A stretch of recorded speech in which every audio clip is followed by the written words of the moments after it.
शरीर का महत्वपूर्ण अंग है कान, जिससे हमें सुनाई देता है। आज इसी विषय पर डॉक्टर संजीव कुमार से पटना में बात की। उनसे बातचीत के क्रम में पता चला कि कान के पर्दे बहुत ही नाजुक होते हैं और इनका ऑपरेशन करना कितना कठिन होता है। उन्होंने बारी बारी से सारे विषयों पर हमसे चर्चा की, जो आपके सामने है। आ जाता है या लोग बताते हैं कि कान का ऑपरेशन अगर बच्चों का करना हो या किसी का भी, उसमें काफ़ी मशक्क़त करना पड़ता है लोगों को। आपके नज़रिए से क्या है वो?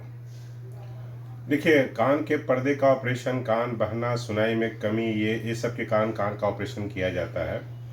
और कभी कभी बीमारी इतनी गहरी होती है कि ब्रेन में चली जाती है, तो उस हिसाब से भी उसका ऑपरेशन इमरजेंसी बेसिस पे किया जाता है, जिसको कोलेस्टिटोमा बोलते हैं।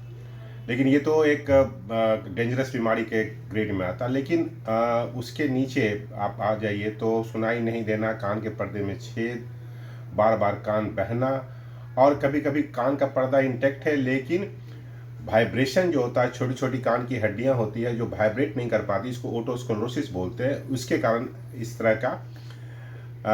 तरह की बीमारियों में कान का ऑपरेशन किया जाता है।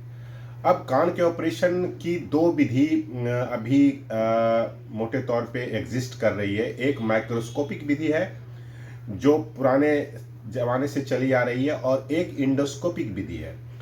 अब माइक्रोस्कोपिक विधि बोले तो माइक्रोस्कोप तो आप सब लोग समझ सकते हैं, माइक्रोस्कोप के सहारे कान का ऑपरेशन करना। लेकिन माइक्रोस्कोप के सहारे जब कान का ऑपरेशन करते हैं तो ये पूरा ऐसे चीर के करना पड़ता है, और इस विधि में ज़्यादा टिश्यू हैंडलिंग होता है, टिश्यू का हैंडलिंग ज़्यादा होता है, और आप ज़्यादा टिश्यू काटते हैं, फिर उसमें ज़्यादा स्कार होता है।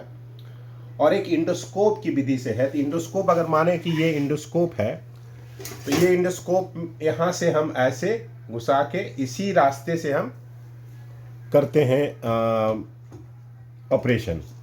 तो ये इंडोस्कोपिक ईयर सर्जरी एक स्पेशल ब्रांच अभी पिछले 2 दशकों से काफ़ी पॉपुलर है, और माना जाए तो बिहार में हम ही शुरू किए हैं, और अभी दूसरा कोई इस तरह से बहुत एग्रेसिव रूप में इसको नहीं कर रहा है। लेकिन हम बिहार में शुरू किए तकरीबन 10 साल पहले इसको, और आज हम सिर्फ मेजॉरिटी ऑफ केसेस 90% पर्दा बनाने का केस तो 100%, और भी कोलेस्टिटोमा ये भी करते हैं इंडोस्कोप से, माइक्रोस्कोप को मिला के स्टेपिस सर्जरी जो टोटल इंडोस्कोप से करते हैं। तो ये विधि हम समझते हैं कि मरीज के लिए भी अच्छा है, ज़्यादा स्कार नहीं होता है, डे केयर सर्जरी है, आप तुरंत जा सकते हैं, इसका फॉलोअप भी अच्छा है, और सक्सेस रेट मेरे अपने 1500 केस के ऑब्जर्वेशन में माइक्रोस्कोपिक से ज़्यादा अच्छा हमको मिला है। ये मेरा अनुभव है। कान का सुरक्षा अगर करना चाहे तो कैसे मरीज कर पाएंगे, और अगर इलाज कराना है तो बेहतर तरीके से यहाँ इलाज कैसे करा पाएंगे?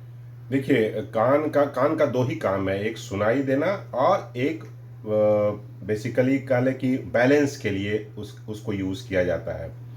तो अगर आप सुनाई दे, और कभी कभी आप लाउड साउंड में, डीजे में ज़्यादा देर तक आप डांस करते हैं, या फिर कह लें कि विचलिंग जो साउंड है उसका ज़्यादा एक्सपोजर होता है, तो पहले तो लाउड साउंड के एक्सपोजर से बचें।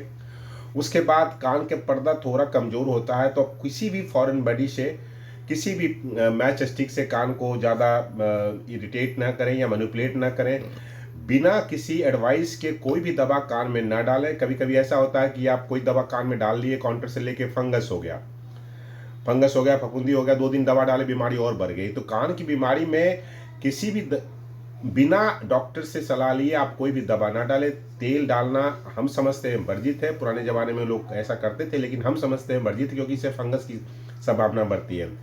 और इसके साथ कहा जाए कि जहाँ तक इलाज की बात है, मेरे यहाँ basically first come first serve का हम एक पॉलिसी पहले से ही बनाए हुए हैं। जो पहले आएंगे उनको पहले देखा जाएगा, पहले से कोई नंबर नहीं लगता है। हाँ, फ़ोन पे आप ये नंबर लगा सकते हैं, लेकिन फ़ोन पे भी नंबर लगाने के बाद अगर आप आ गए पहले तो तुरंत देख लिया जाएगा, अगर बाद में आएंगे तो बाद में देखा जाएगा।